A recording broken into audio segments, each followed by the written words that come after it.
Have you ever noticed someone checking out your child? Yes, it was a man in his 60s, a neighbor living down the street in our Ohio suburb, and he was staring at my 8-year-old son, Liam. He had already mentioned once that my son was very handsome, which I found to be an odd comment. The day it happened, I was sitting on my front porch reading, hidden from view from the road by our overgrown hydrangeas. My kids were riding their scooters back and forth in front of the house. The neighbor slowed down his car, almost stopping completely, and stared at Liam. At first, I thought he was being careful because the kids were near the road, but I quickly realized what he was actually doing. I stood up, and as soon as he saw me, he sped off. He only lived 2 houses down in our cul-de-sac. I was furious. I sent the kids inside and went to find my partner, Marcus, in the backyard. He said he'd handle it. He spoke to another neighbor on our block and asked them to pass along a message that Marcus had a tough background and wasn't someone to mess with.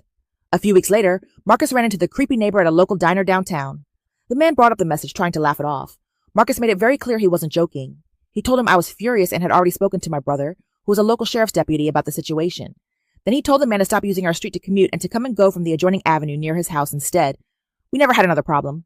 I warned my kids to stay away from him and called him the creepy neighbor.